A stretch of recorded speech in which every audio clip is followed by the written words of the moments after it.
गीता की कहानी भारतीय सभ्यता की कहानी है। हम ये जानते हैं कि कुरुक्षेत्र की रणभूमि पर कृष्ण ने अर्जुन को गीता सुनाई थी। पर क्या कृष्ण ने गीता को उत्पन्न किया था? क्या वेद व्यास ने ब्रह्मांड के सत्य को कृष्ण के जरिए उजागर किया था? संजय ने दूरदृष्टि से बैठे धृतराष्ट्र को जो सुनाया, क्या उसको उसका श्रेय नहीं मिलना चाहिए? और उन सब कवियों का क्या, जिन्होंने गीता को गाकर या लिखकर हम जैसे लोगों तक पहुंचाया? ये उनकी कहानी है, ये गीता की कहानी है। पांडवों और कौरवों के अंतिम युद्ध से ठीक पहले विष्णु अवतार कृष्ण ने अर्जुन को वेदों का सार गीता के रूप में सुनाकर उसे दुविधा से बचाया था। व्यास ने महाभारत की कहानी अपने शिष्य वैशंपायन को सुनाई। फिर यह कथा रोमहर्षण तक पहुंची, फिर सौती तक और फिर शौनक तक।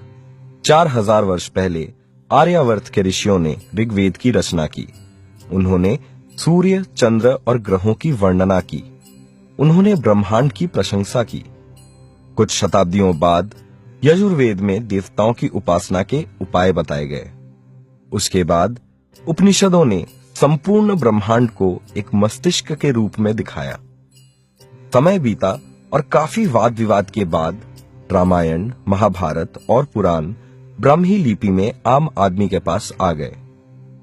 जब दूसरे धर्मों का आगमन भारतीय उपमहाद्वीप में हुआ, तब वैदिक विचार क्षेत्रीय भाषाओं में सुनाए जाने लगे और गीता को एक नया घर मिल गया, एक आम भारतीय का मन।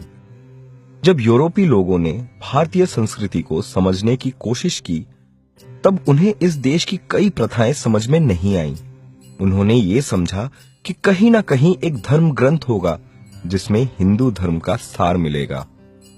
पर एक चीज जो पश्चिमी विद्वान नहीं समझ पाए, वो ये है कि वैदिक ज्ञान किताबों की मोहताज नहीं है। किस्से, कहानी, गाने और रीति रिवाज का संस्कृति में एक अलग ही स्थान होता है। भागवत गीता एकमात्र गीता नहीं है। पुराणों में गुरु गीता, गणेश गीता, अवधूत गीता, राम गीता, उद्धव गीता, व्याध गीता और अनुगीता का भी उल्लेख है। जब रोमन साम्राज्य मेडिटेरेनियन में अपना वर्चस्व स्थापित करने की कोशिश में लगा था, भारत में एक महाकाव्य महाभारत की रचना की जा रही थी। कुछ ही शताब्दियों में जया नाम की एक छोटी सी कथा बन बैठी हजारों पन्नों की महाभारत। इस महाकथा के हृदय में है वो किताब जिसे ईश्वर का उपहार माना जाता है। दार्शनिक आदिशंकर के अनुसार गीता ईश्वर और मानव का मिलाप है, जबकि रामानुज और माधव को गीता में ईश्वर और मानव का अंतर नजर आया।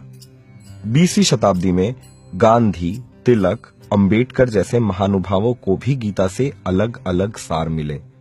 यही नहीं, हक्सली, ओपेनहाइमर और यहां तक कि हिटलर को भी गीता में अपने विचारों का प्रतिबिंब दिखा। गीता के उतने ही रूप हैं जितने हाथों से वो गुजरी है। हालांकि गीता का जीवन काल शताब्दियों से चला आ रहा है और अलग अलग लोगों ने इसका अलग अलग अर्थ निकाला है, गीता का सार आज भी उतना सहज है जितना सदियों पहले था। ये ब्रह्मांड अनंत है और परिवर्तन इसका एकमात्र नियम। जीवन और मृत्यु इस अनंत चक्र का एक छोटा सा हिस्सा है। हम इस सत्य को वैसे ही देखते हैं जैसे कि हम हैं। इस अनंत में आकार हम स्वयं बनाते हैं और मतलब भी खुद ही निकालते हैं। हम शत्रु और मित्र बनाते हैं, सही और गलत के माप तय करते हैं। हम अपने सत्य का निर्माण भी स्वयं ही करते हैं। ऐसे 3 पथ हैं जिन पे चलकर हम इस संसार में अपना रास्ता ढूंढ सकते हैं। कर्मयोग, कर्म करो, फल की चिंता मत करो। भक्ति योग, स्वयं को समर्पित करो। ज्ञान योग, ज्ञान प्राप्त करने की कोशिश करो।